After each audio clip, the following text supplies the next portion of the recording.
All right, good morning, everybody, and welcome to today's latest installment of the Law, Technology, and Warfare Research Cells webinar series from us here at the Air Force Academy.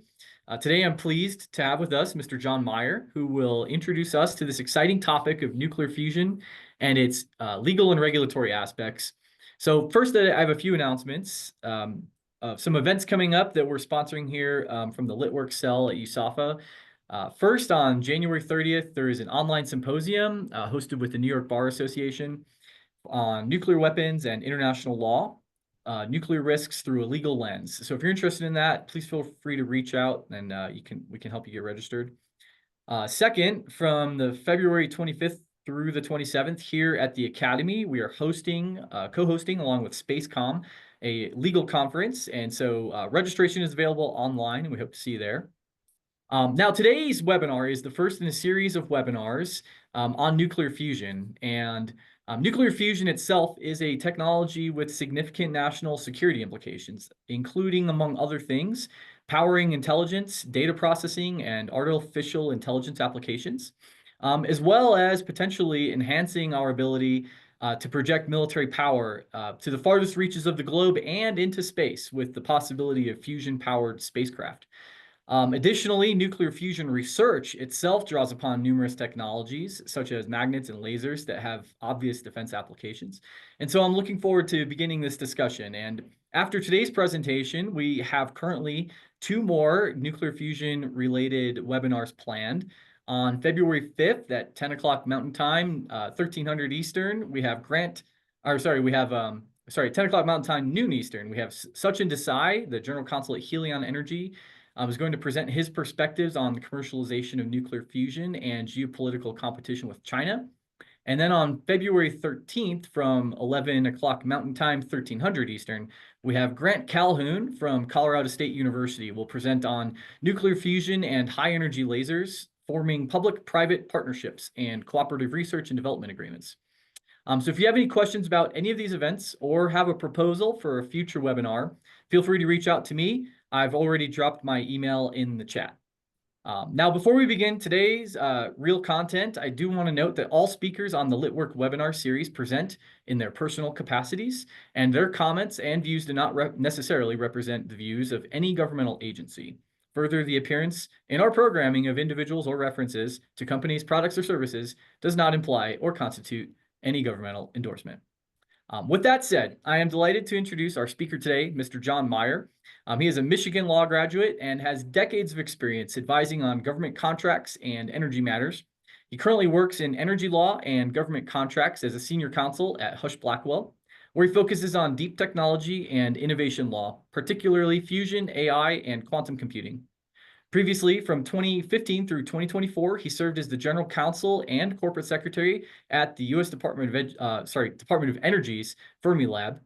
And additionally, I'll note that he was recently appointed as a fellow at the Five Lakes Institute, which is a network of entrepreneurs, research organizations, businesses, investors, and government leaders that drives innovation, technology, and commercialization in the Great Lakes region. So with that, I am pleased to turn it over to you, Mr. Myer, to introduce us to this exciting topic. Sir, the webinar is yours. Thank you, sir. I appreciate the introduction, and I'm really happy to be here and very appreciative of the opportunity to talk about fusion, something I care deeply about. I'm going to talk a little bit first about what I intend to cover today. I'll begin with an introduction to fusion itself, a little bit about what exactly we're talking about. What is fusion? How is it different from fission, which I think most of us know something about? What are the approaches to fusion? Why is it important right now? Why is it so pressing? What is the urgency? What are the efforts to commercialize fusion? And what has happened so dramatically in the last several years to make it so pressing? What are the commercial efforts and the governmental efforts, not just in the United States, but globally, that have taken place that have really advanced commercial fusion around the world?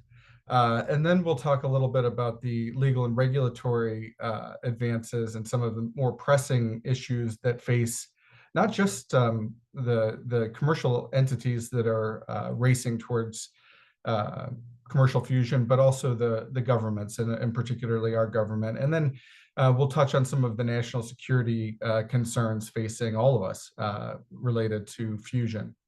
And then finally, I'll talk about some of the more exciting developments in the last year, and there have been many related to fusion. So I'll get started, and then I'll leave some time for questions. And I welcome that time, and I'll make sure that my contact information is available through Danny and through others to make sure that we have access to everything. So we'll begin with the question of fusion. So fusion is the same reaction that powers the sun and the stars. And the difference being that when we're talking about the sun is basically just a mass of hydrogen. It has the advantage of gravity, however. So, the sun has gravity compressing hydrogen, and it creates plasma, and it emits a tremendous amount of energy. In a fusion reaction, two very light atoms, typically those are hydrogen atoms like tritium and deuterium, are fused together. That creates the plasma reaction, and they create a helium nucleus, a neutron, and release a vast amount of energy. This has been the promise of fusion that you've probably heard about, that we've been promised would come for 50 years. And it is really the promise of endless and abundant clean energy, if only we could capture it. So what is released is primarily in the form of heat. And then that heat, like most of the energy we've ever really harnessed, can be harnessed in the form of steam, and then can be used to generate electricity. I'm going to put up something you guys might recognize, which is Einstein's equation, E equals mc squared. For those of you who haven't taken a math class in a while, this is sort of a page that reminds me of my time at the National Lab. There were a lot of chalkboards that looked a lot like this, although I have to confess I don't recognize everything on here, but I'll ask you to focus in the middle. Equals mc squared is essentially energy equals mass times the speed of light squared. And what that means essentially is that mass times the speed of light squared can result in an enormous amount of energy from a small amount of mass. And one way to think about fusion as a starting point is, if you create the right conditions to make a fusion reaction, you can start with a small mass of fuel and create a huge amount of energy. And that is what we're talking about when we talk about fusion. And as I go through this presentation at the onset, hopefully that will become a little bit more clear and come into focus, and the understanding will become clearer. This is a depiction of what that reaction is. Essentially, with any of the methods that are being tested and perfected right now for fusion, this is what is happening. Deuterium, most typically it's deuterium and tritium. Those are the types of hydrogen that are being brought together. I'll talk in a moment about what methods are used to bring those together, but they are used to create a fusion reaction. The result of that reaction throws off helium, and it throws off neutrons. It creates an enormous amount of energy. Those neutrons are thrown off with a tremendous amount of heat, and that heat is what is captured and harnessed for electricity. The difference being, and I'll get into this too, it does not create a lot of waste or spent fuel or other things that are harmful or toxic. It's a very clean process.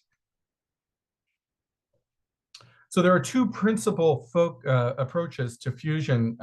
One is called inertial confinement. That's using lasers and helium pellet targets. This is the method that has been used and first demonstrated in a very important milestone at the National Ignition Facility at the Lawrence Livermore National Lab. This was first demonstrated in a huge milestone in 2022, where at the National Ignition Facility, 88 super powerful lasers were trained on one chamber and one small pellet. And that pellet was fired at and created a very momentary plasma that demonstrated that you could get out of that reaction more energy than was put into it. That simple milestone really led to a tremendous amount of momentum and an interest in fusion because it really was scientific proof of concept. That's one method, firing lasers to demonstrate and confine plasma. The other method is magnetic confinement. That is sort of recreating this gravity that I explained the sun has, and that is using super powerful magnets to compress hydrogen and create the plasma reaction through that compression.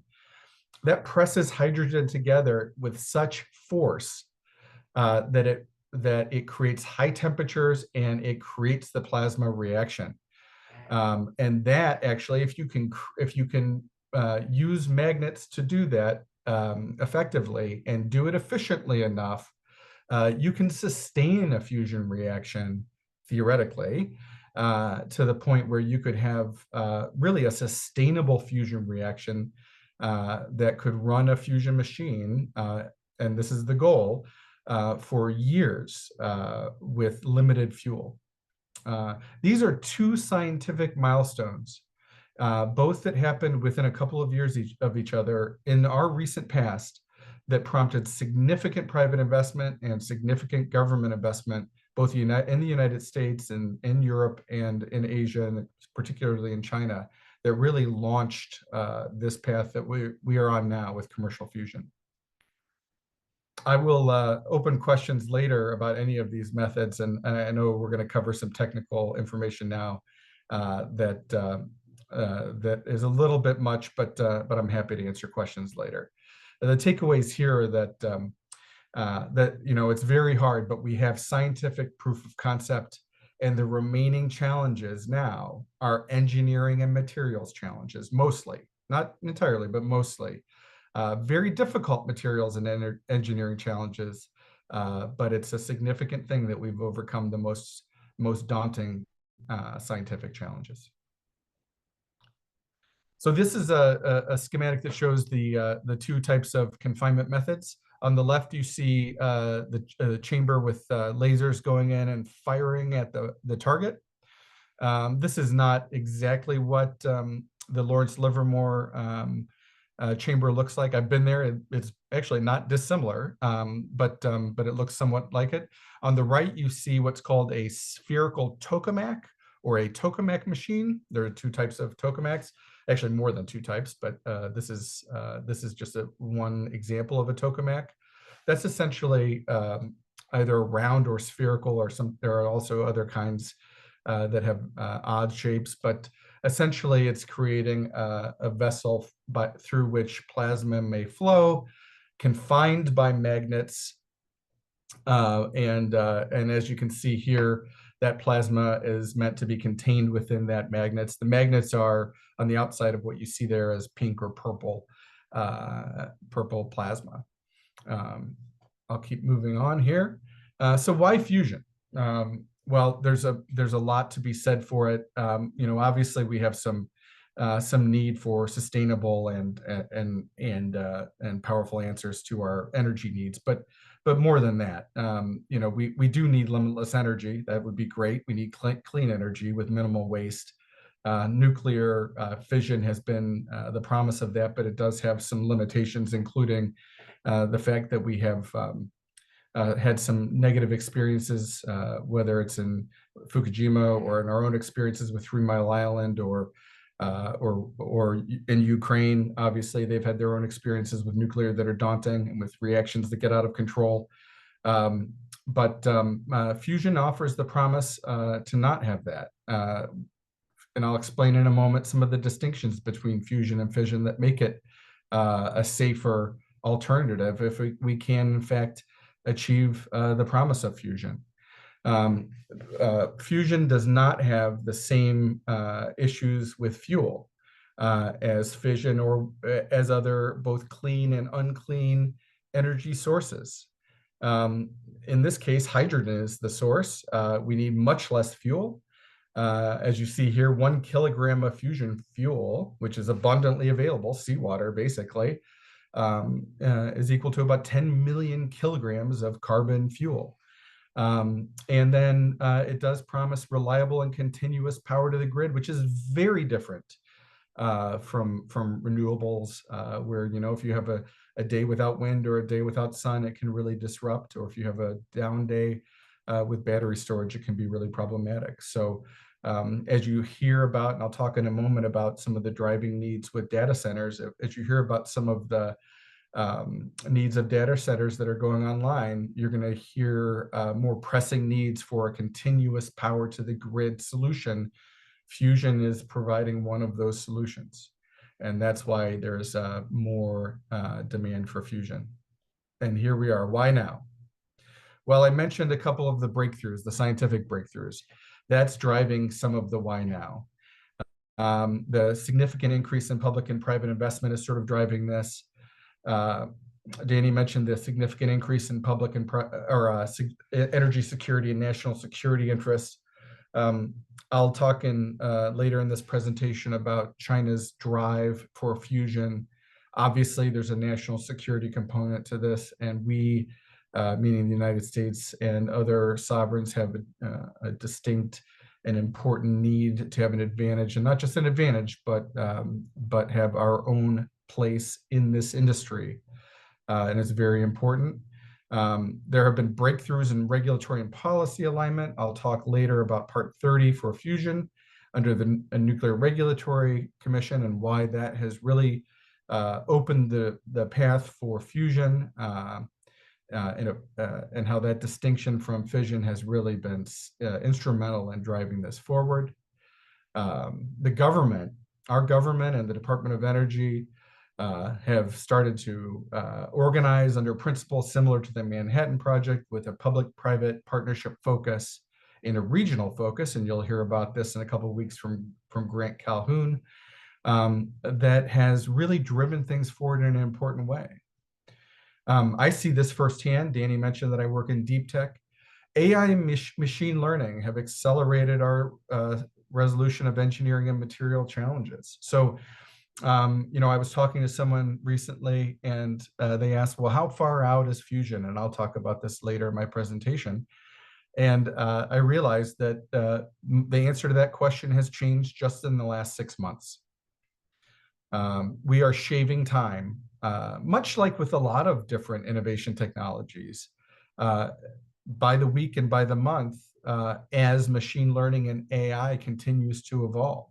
Interestingly, one of the things driving the need for fusion is AI, but AI is also accelerating our solutions that are speeding up the possibility of fusion going forward, because so many of the engineering solutions, so many of the materials solutions are being achieved with our advanced computing solutions that are coming online even today. And then I mentioned again the energy demand for data centers. I just give a few examples here, but really you can put any of big tech on here. They're all in the game, and I'll talk about that as we go forward. Okay, why right now? All right, there's some urgency, and here it comes. So just as one example, this year, Microsoft announced $80 billion in investments for data centers in 2024 alone. That's a staggering number, but it's just they're just tossing it in the bucket. In 2025 to 2028, we can expect that literally 20 to 30% of the power from our grid is going to get pulled across regions of the government or of the country from the grid for data centers. Depending on where you live, it could be more or less, but that literally is a number that should stick out. And that will affect rates, that will affect the cost of goods. This is not a political statement, but our costs are going to go up for almost anything that energy costs can impact. And you can expect it, because in the next few years, we're going to see data centers, impacting our costs. And we can't get energy solutions online fast enough, because frankly, our supply can't get online to keep up with demand. Just as one anecdotal example, a partner of mine who is an expert on grid was asked to judge a contest of graduate students at University of Wisconsin that was put on by Google asking the students to find more efficient ways to run data centers. One of the students asked the Google representative about the cost of electricity, and the answer was the costs are immaterial, both to Google and any other big tech company. So what we're seeing is for the big tech companies that are racing for data centers, not for nefarious reasons. I mean, I think there are very good things coming out of the solutions that they're building for. It's not just for storage, and it's not just to collect our data. This is for AI solutions. This is for quantum computing. These are for things that will improve society, as well as other things that are going on.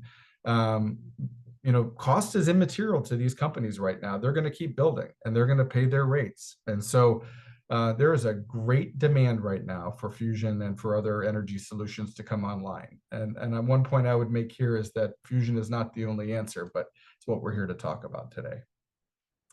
And so we'll talk a little bit about what else is happening. So one thing that's important to note, fusion is on the list, but it's an all, if you think about energy as sort of like a roulette table, big tech is placing bets on the whole table. And Microsoft, Google, Amazon, and Meta have all leaned into traditional nuclear. Many of you may have heard that 3 Mile Island is going back online. Microsoft has placed a big bet on 3 Mile Island. They're recommissioning that once sort of, third rail of American nuclear. And they're going to bring it back online. I think that's great news. I think, if the safety standards can be met and they can meet the regulatory hurdles, we're going to see that. Small modular reactors, which is a term you may have heard. That is a version of nuclear fission that does not use water. It uses another method. I won't get into the details because I'm not a scientist and I can't explain it, or an engineer. But it is a smaller and more efficient version of nuclear fission. They use, I think, lithium, and they cool differently. They have lower hurdles from a regulatory standpoint, but it's still unproven technology. But the timelines are shorter than fusion. Those are getting big investments from tech. And then big tech is also investing significantly in fusion, both directly as investors and through power purchase agreements. And so you see, for example, Microsoft has power purchase agreements with one of the companies in the Pacific Northwest called Helion Energy. Helion Energy has been in place for about 12 years. Their principal investor is Sam Altman, who is the CEO and one of the founders of OpenAI. The world is interconnected. There's a reason Sam Altman and OpenAI are very interested in fusion. They see the need in the future for energy to fuel AI's future, and they're moving very quickly and very aggressively to find their energy solutions. Okay, so let's talk a little bit about the difference between fusion and fission. I will first say that the graphics on the next few slides are taken directly from the Department of Energy. So I do not have the ability to put this together, but I do hope this is helpful. So first, the physical processes that differentiate these two. Fission, which is what we typically understand to be what we know as nuclear, is the splitting of atoms.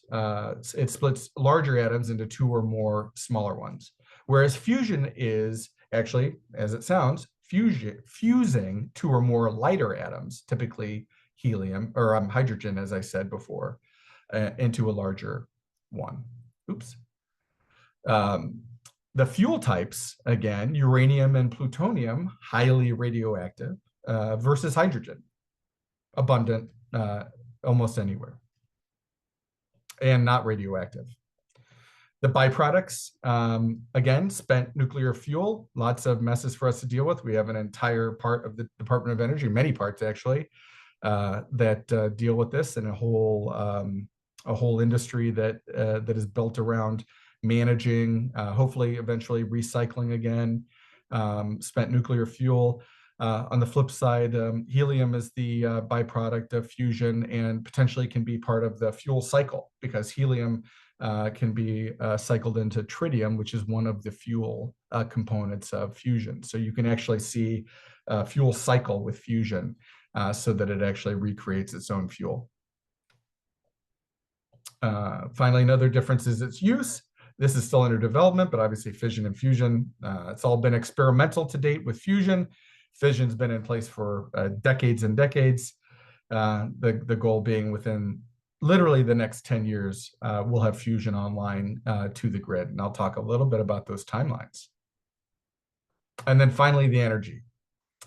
Fission for years has been our powerhouse. It's been the workhorse, a million times greater than other carbon-based energy sources, and for good reason. We have really wanted nuclear fission to be a focus, notwithstanding some of the political and social concerns about it, cultural concerns about it.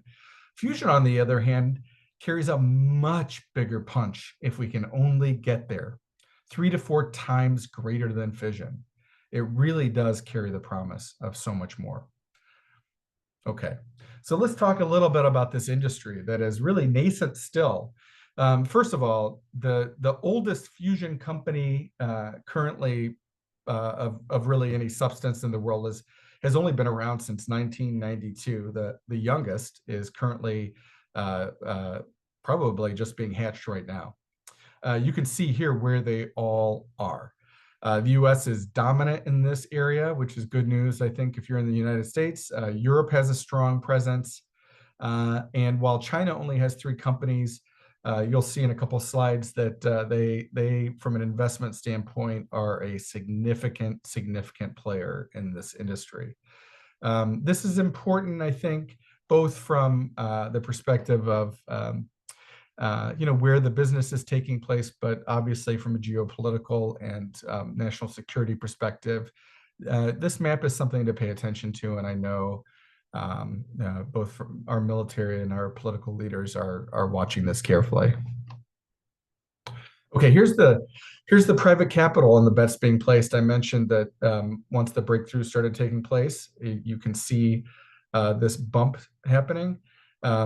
The U.S. investment and private capital started happening on the verge of this big breakthrough period in 21, 22. 21 is when the magnet breakthrough happened. That is when commercial capital really started to see the viability of fusion and the promise of commercial, basically a profit, because the magnetic breakthrough not only foretold the promise of fusion, but also magnets have other applications both for military and for commercial purposes that could result in those investments coming through. And so you started to see huge investments in 21. The other thing that was happening in 2021 was it was still in the COVID years, and if you track venture capital, you might know that that was sort of the drunken sailor period of investments when it was sort of a boon. It kind of all fell off after that. Venture capital was going gangbusters then.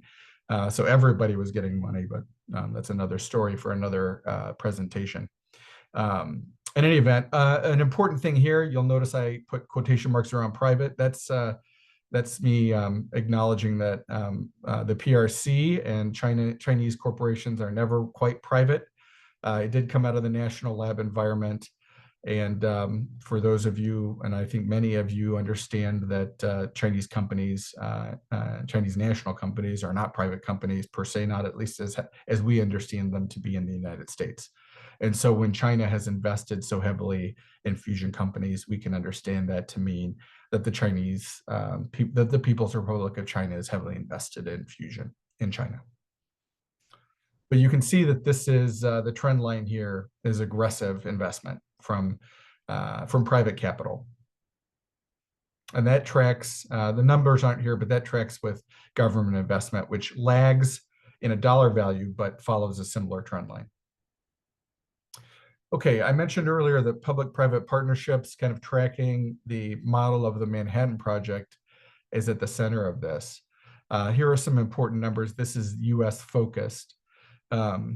This is all data that comes from a group called the Fusion Industry Association, which is an international association based in the United States. This is all US data. These 16 companies that reported back are US companies.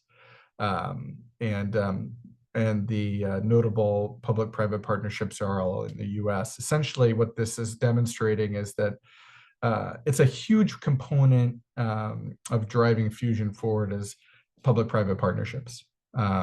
This is a monumental effort.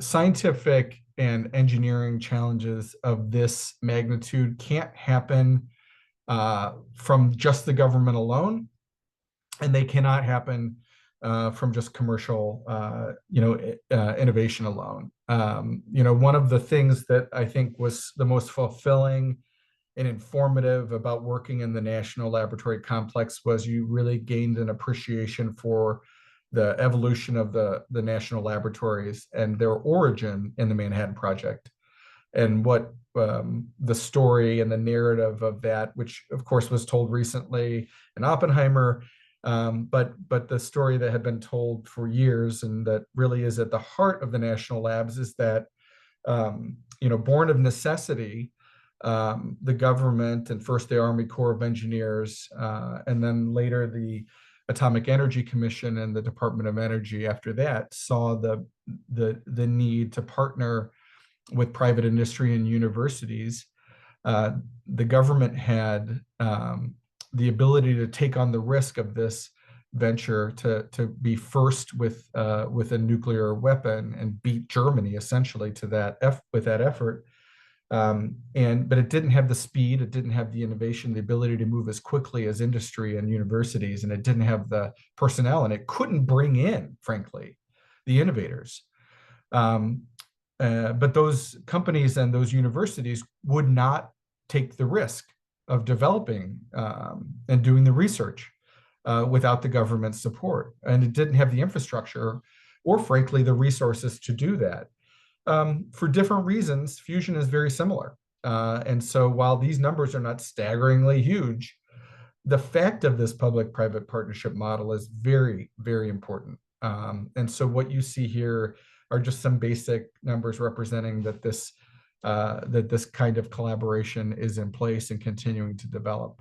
I'll talk a little bit about the end, if anyone's interested, about how the transition of the current administration fits and where Chris Wright, the likely I don't know if he's been confirmed yet, but the likely Secretary of Energy fits in this plan. So approaches to fusion. So there's a lot of different approaches. I mentioned there's two: inertial confinement and magnetic confinement. Well, here's a bunch of others. I'm not going to go into great detail. There are several different. This is more to tell you that I was simplifying things before. There are many, many, many different approaches. You'll hear the terms tokamak, stellarator. There are lasers. I call it sort of like West Coast, East Coast, lasers versus magnets. I'm not a physicist. I'm not an engineer, even though I worked at a physics lab. I think I'm, a layman who's conversant in physics. But one of the reasons I got to stick around a physics lab for so long is I admit that I'm not the expert. But I can tell you that this is, there are a lot of different ways to skin this cat, and there are companies trying each one to get there. One thing that's important is that, for years, the joke has been, we're 50 years away from fusion. If you ask anyone, they'll say the same thing for the last, or the joke changes, how far away are we from fusion? 25 years. And they've been saying that every 25 years, for the last 100. This is a survey of all the fusion companies in the world, and they were asked, when will we get electricity to the grid? And a vast, vast majority really think it's going to happen within the next 10 years. And if you ask, and I think this survey took place more than 6 months ago. I mentioned how we're accelerating timelines. I'm pretty confident that these numbers would change, and we would find that well more than 21 would put it in the 2031 to 2035 category. So we're really staring at a very short timeline. I think we're going to see some of the first companies getting to the grid, at least with demonstration plants, within the next 6 to 8 years.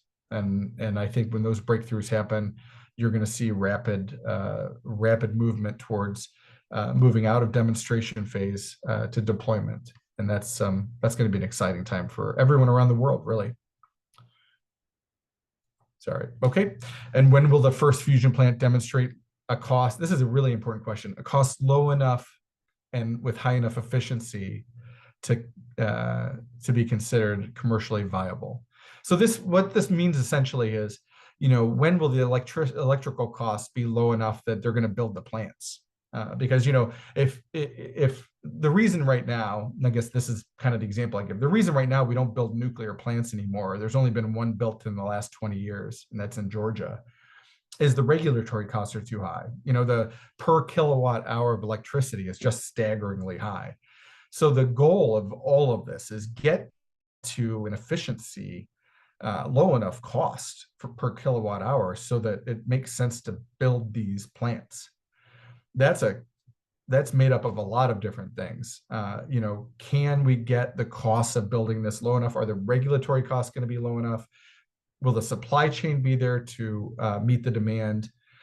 Can the local regulatory costs be met? Can the deployment globally be there? Can you do this in different territories around the world? There are a lot of questions to be answered. But again, this is the industry answering, and I think they are optimistic we can get there. Some less than others, but I think that's the case. I will say, just a little side note on this, while the timelines look pretty far out, there are entire groups that are actively working on this, both inside and outside the government, including on the supply chain component of this. And for good reason. This is a monumental task, and they talk about it in terms of when the dam breaks. In other words, when we get to Q is greater than 1, which is how they describe this efficiency barrier. When we get to that efficiency level, that's the dam breaking. And can we deploy globally? Because what it will mean for the world is really clean and efficient energy that is limitless in the moment if we can get a plant built. Let's just take a moment and a sidebar to talk about what that means. Well, that means, sure, you turn on a plant, you get electricity. You could turn it on and have a desalination plant working. So you could have clean water where you didn't have clean water before, as just one example. The reason we don't have desalination plants all over the world is they use too much electricity and it's too inefficient. If we can make fusion work, and if we can do it at a level that is cost effective, which many people think is possible, that will literally change our world. It will literally change the health and wellness of different populations geographically around the world. I mean, this is the pie in the sky dream of fusion that is not just science fiction. This is being talked about by not just futurists now, but people who are working in the industry. So I'm a little more reserved. There's a lot of work to do. I'm kind of grinding away inside this effort, but it's an exciting time and it's an exciting effort to be working on. Okay, target markets, not just electricity. Space propulsion, Danny mentioned this before. This is an exciting thing. The magnets, first of all, there's a company called Helicity, for example. There are other companies too. I'm not endorsing, I'll just pause here. I'm not endorsing any company myself. I do work with a number of the companies that are in the fusion space. I may mention some of them. I'm going to mention some I don't work with. I will intentionally not tell you which ones I do work with. I'm not specifically endorsing any of them. I am very careful not to do that. But in any event, there are companies that are working on space propulsion. Marine propulsion is interesting. The magnets that are being used for the magnetic confinement is critical to marine propulsion. Obviously, magnetic imaging is part of it too. There's a lot of off-grid energy. That means like specific to data centers. So if you build a data center, there may be one small fusion machine that's only providing fuel or energy for that data center. There's industrial heat sourcing and hydrogen or other clean fuel energy that's possible. The industrial heat source is interesting because if you think about all of the industrial heat source requirements or needs, the plastics or petrochemical industry, steel industries. I mean, I think you could probably just rattle off a list They are a huge user. I think it's 23% of the world's carbon-based electricity is used by those industries. That's a huge chunk of electricity that could be taken off the table if you could just provide a heat source. And there are a few, well, 11 different companies that are identifying that as a potential market. One in particular in my home city of Madison, Wisconsin, that's their sole first market that they're going for. It's a company called Grelta. They are not a client specifically. They are familiar to me, but their first effort is to make a heat source with their fusion machine. And they all are working on secondary markets. This is both because the market's there and also because this is a way for them to supplement their effort while they're building their machines on these long timelines, finding revenue through these other sources, both fusion and non-fusion. Okay, let's get into the meat of the matters with regulatory considerations and other things related. One thing that has long plagued nuclear fission is the Nuclear Regulatory Commission and all of the long regulatory hurdles that needed to be cleared to build a plant. In 2023, before 2023, the NRC the Nuclear Regulatory Commission was headed directly towards regulating fusion exactly as it was fission. To the credit of many people, and I will not take any credit for this, I was not involved at all, but to the credit of many people, including the speaker you will all hear from in a couple of weeks, Sachin Desai, who is a brilliant lawyer, and he will not take credit for this himself, but I'll give it to him. They reversed course with some persuasion and came out with an important decision to regulate fusion under what's called Part 30, which regulates fusion much like medical equipment or accelerators, which essentially means it's a much lower bar. And it's also more practical. Fusion machines are not dangerous in the same way. And I'll just take a moment here and explain why. Fusion machines, here's one difference that didn't show up on the chart I showed before. When you start a fission reaction where you're splitting, atoms, these heavy atoms, uranium or plutonium. Once you begin that reaction, there's a risk that that reaction begins and you can't stop it. This is Chernobyl, right? You've got this uncontrolled reaction. You cannot, you've got to cap it. You really can't stop it. The difference with fusion is you control that reaction. Essentially, if you want to stop that reaction, you turn the switch off. Either it's a laser that you're firing to make that reaction happen and you're pulsing 10 times a second to make it happen, or you're compressing the magnet, right? You've got to like the electricity going to the magnet to force, essentially create gravity to make the plasma. And if you turn the magnet off, the plasma stops. So the reaction doesn't go on without an external force that is controlled by the operator of the fusion machine. The other difference being that the fuel source itself, while it does emit in the fusion reaction some minor radioactive material, tritium, which is not, I don't want to downplay the importance. It has a 7-year radioactive life. We dealt with it at Fermilab. It does have, it's important the government pays attention to it. It does have some potential health effects.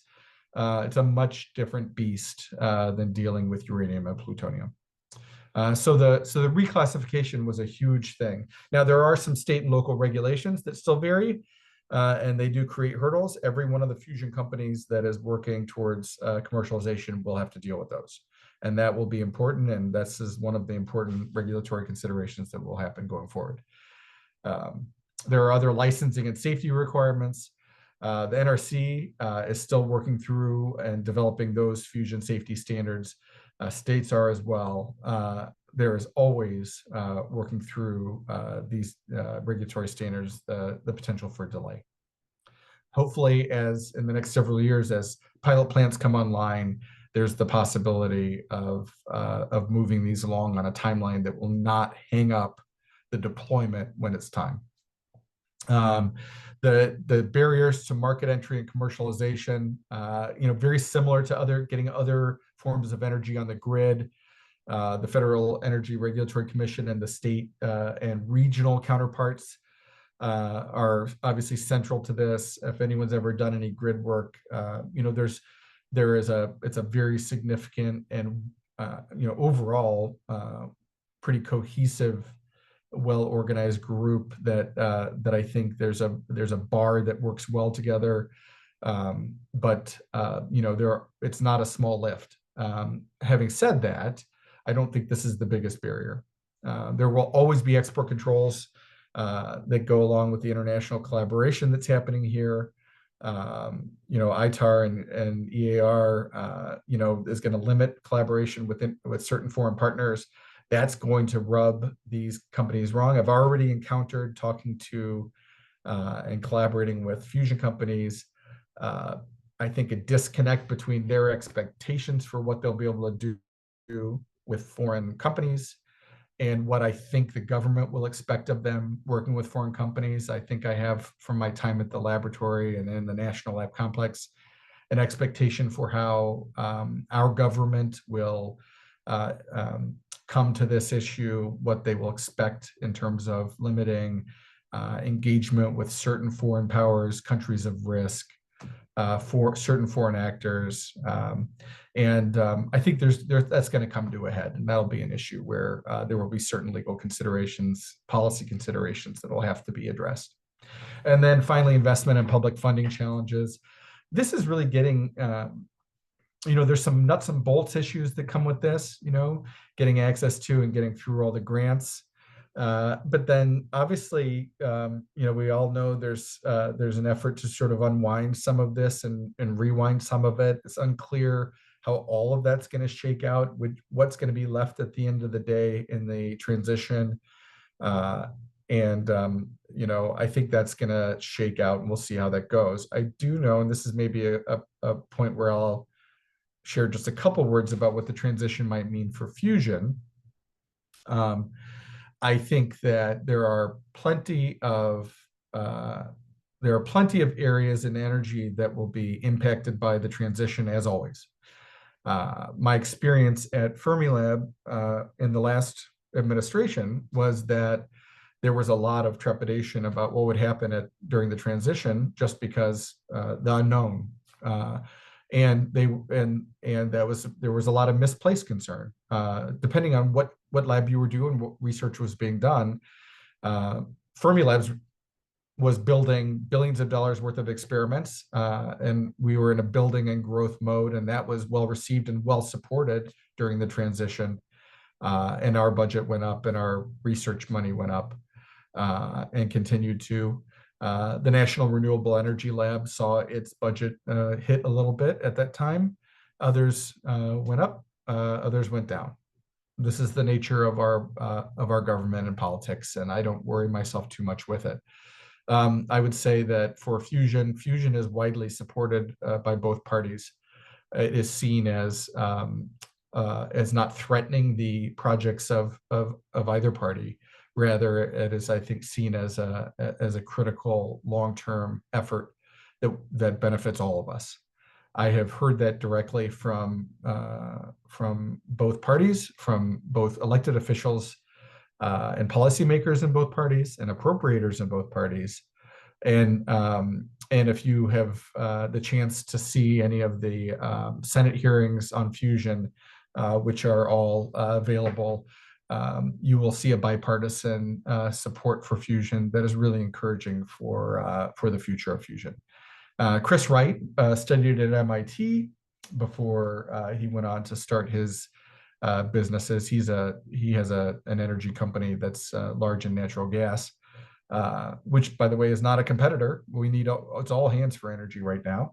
But he has a fascination in fusion, and I think we're going to see support in fusion going forward. So I'm going to move on from that discussion. But needless to say, I think fusion will do well regardless of who's in office. National security consideration. Well, I mean, this kind of relates similarly, and export controls and tech transfer always going to be a concern.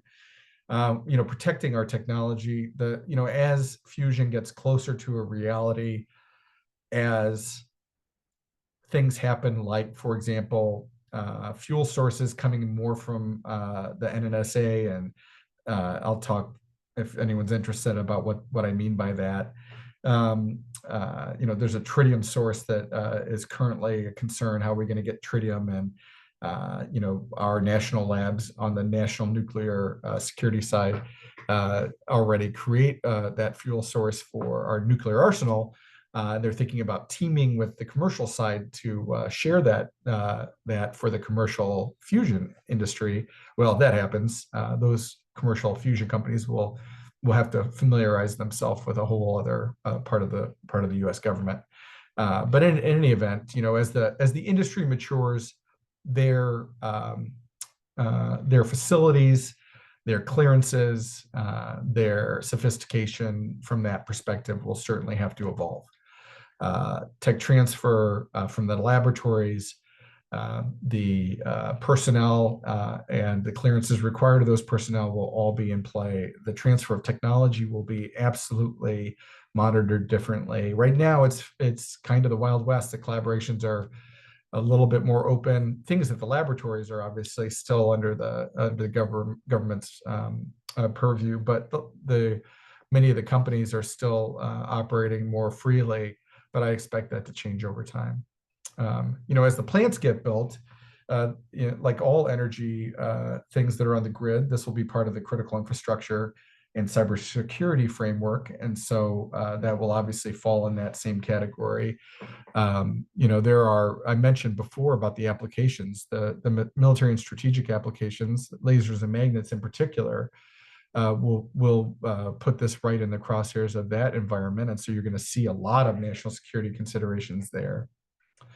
And as there's more international collaboration around these companies, and we already have several foreign companies in the United States operating, and vice versa, you're going to see more focus on foreign investment and economic security. This is CFIUS and other things. So I think you're going to hear from others, particularly I think from Sachin about China in a couple of weeks. I'm not going to talk too much about that. He's really better positioned to talk about that. But I will say there's a lot to chew on here. This is still a space. This is a space to watch. It's going to be evolving, and I think all of these companies will have to evolve with it. Okay, it's been a very big year in fusion, and this kind of goes to that point. So I lead with what I was going to bury this lead, but really the lead is that in the last year, China surged its investment in fusion. They invested over $1.5 billion in their private companies this year. It's really a black box as to how much they invested from a government perspective, but we can expect it to be a lot more. That's important for a few reasons. I mentioned why I think there's going to be broad political support for fusion, regardless of the transition and whoever's in party or in office. What we've found, and I imagine you guys see this better than I do, that the national security on the ground, doesn't change too dramatically, with transition.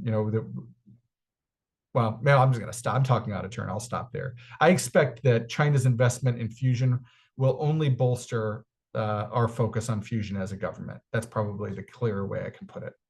And so I think the fact that China is investing more in fusion will only embolden our, meaning the United States and the European Union and UK's focus on this.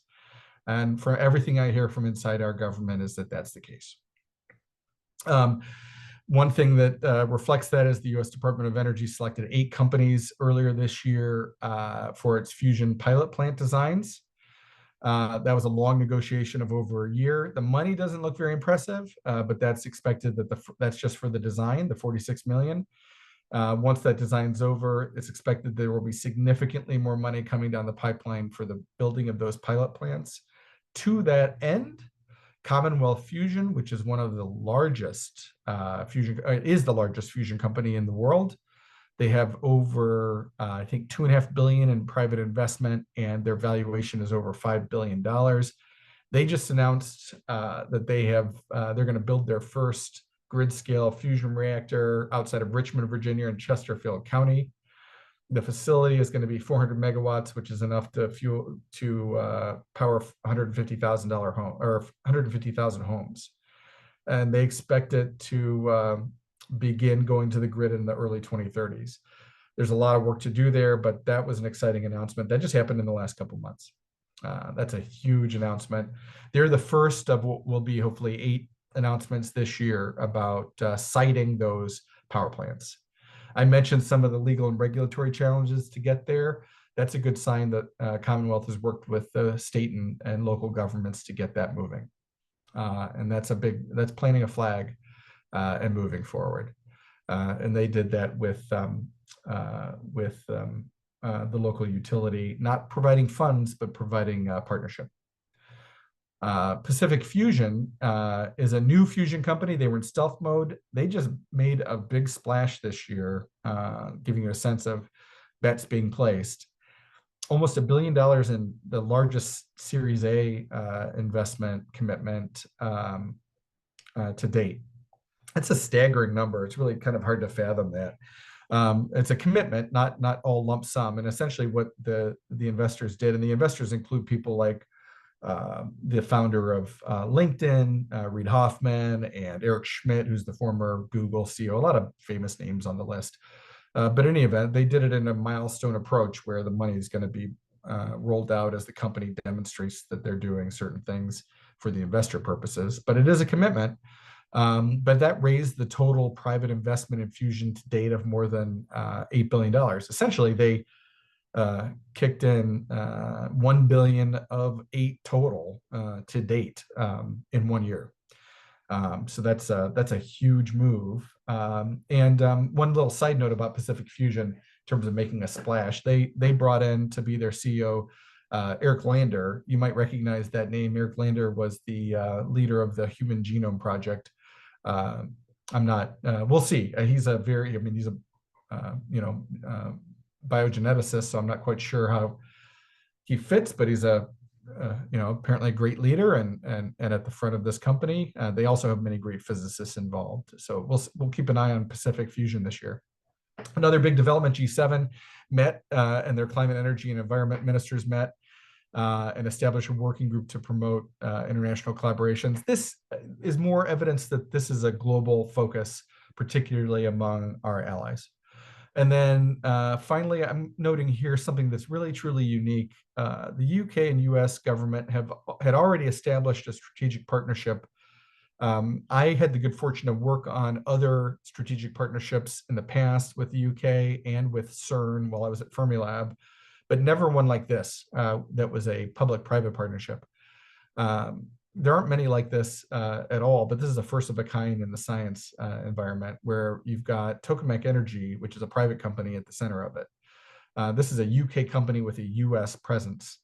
And this leverages both US and UK national labs, universities, and the private company to address some of the most pressing questions I mentioned, the engineering and the materials questions that are facing all of the fusion companies. And it brings, our special relationship front and center between the UK and US government and leverages that strategic alliance at a critical time when China has committed more resources to commercial fusion. So what I think this demonstrates is that we are all kind of coming together here and driving fusion forward. And I expect 2025 to be a huge, huge year.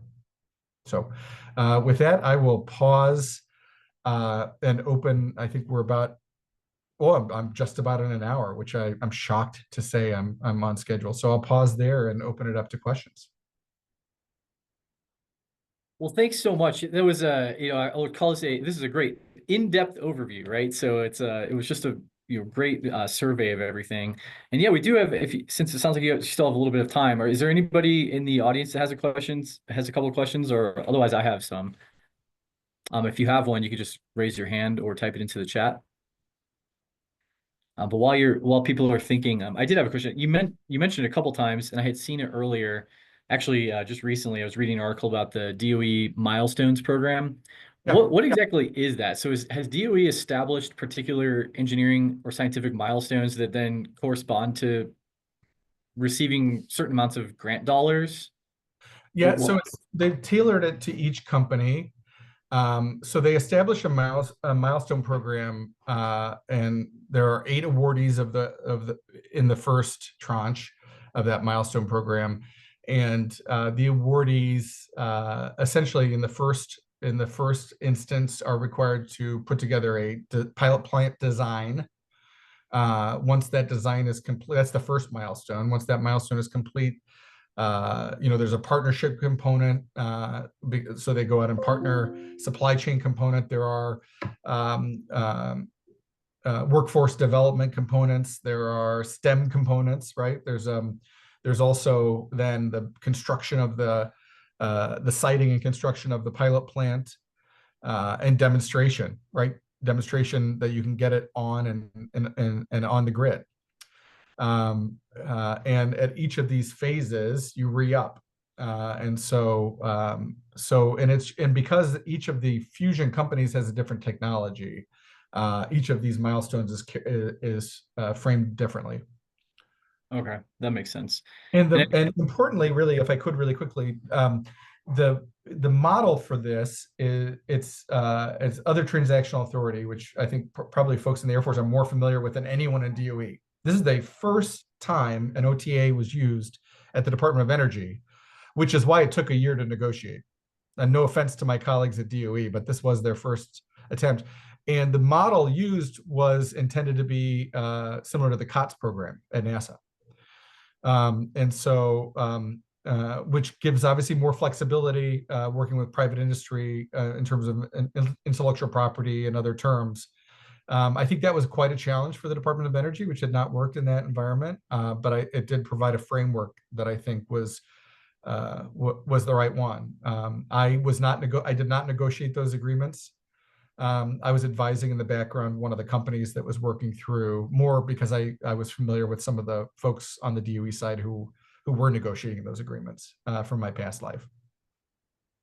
yeah, and I really thought it was interesting the comment you made about how you're anticipating really maybe additional layers of security concerns being placed on companies as fusion technology goes along. And it kind of resonated because a couple of weeks ago we had general counsel from True Anomaly, which is a national security space company, which you're familiar with. And Matt Lynn, their general counsel, was talking about how really they require so much more equity on the front end compared to maybe other traditional startups because they have to go through so many security clearance issues and concerns about exports and all of these different national security related concerns. Do you think maybe the fusion industry is behind, in terms of where they should be in locking down maybe some of this research? Um, I I wouldn't say that. I mean, I think it depends. I would say it depends on the company. Some are already working very closely with the government, and some already have clearances on site. Some have facility clearances, depending on what they're doing. I'm familiar with, one of the companies is in the process of working towards recycling uranium because their fusion machine, among many other things, can be used to recycle uranium, um, which is an interesting sort of side project of their effort to develop a fusion machine. And as you can imagine, that's a closely monitored activity. And so in order to even get to the stage where you could, uh, you know, entertain doing that, they needed to go through some process and get some clearances and get a facility clearance. So they're pretty far along in that process. Other companies are, I think, earlier on in the process and are going to be a little bit surprised at some of the requirements that are coming their way. So I think it really depends. I think you know it really does depend on where they are in the process and what their market applications are going to be. If you are a company that has military applications for for that are yet to be determined. You might find yourself, for example, in a dual use situation, and you might suddenly need clearances that you didn't realize you needed, or you might need a level of sensitivity to these concerns that you didn't have before. And I think that's coming. I mean, I think this is an evolving area. We're coming out of, and it really depends on the company too. We have some of these, I would say, more than I think 2/3 of these companies are still led by physicists, the researchers. Not some are very savvy. Some have been working in research areas and in laboratories or in universities where they have been in highly controlled environments, and some are not. And so it really depends. Yeah, thanks. And I think just maybe one more question. I saw yesterday it was an announcement with Sam Altman talking about Stargate AI and this upcoming $500 billion investment with maybe $100 billion to start. It got me thinking about really the synergy you were talking about, or maybe the feedback loop between investing in fusion and other energy technologies, and how that then powers data centers and AI applications, which then turn back and help you resolve materials challenges and other engineering challenges. And I see that same feedback loop probably would exist for aeronautical design principles and any of the projects that maybe the big defense primes have been working on. I was wondering, have you seen any activity with the primes, Lockheed, Boeing, et cetera, Raytheon investing into fusion in the way that AI companies seem to be seeing this potential, or this potential payoff? I have not seen that personally. I do know there's been some involvement, but I don't have any direct involvement in any of that. But I do understand there's been some engagement. Yes. Yeah. Yeah. Okay, well, thanks so much. I know we're over time already, so really, really sincerely appreciate your time. What a great introduction to the topic, and as we're looking forward to these next couple webinars on the series. Thanks so much for everyone that joined. I see many friends on here and colleagues. So thank you for joining, and share the news. We've got this series going on. We'll have this one posted up to our Litwork webpage on YouTube, and we'll be sharing the next ones over the next few weeks. So with that, we'll end here. But thank you again, Mr. Myer, so much for your time and your insight in developing and then giving us this presentation today. So thank you. Thank you, Major. All right, everyone, have a great day.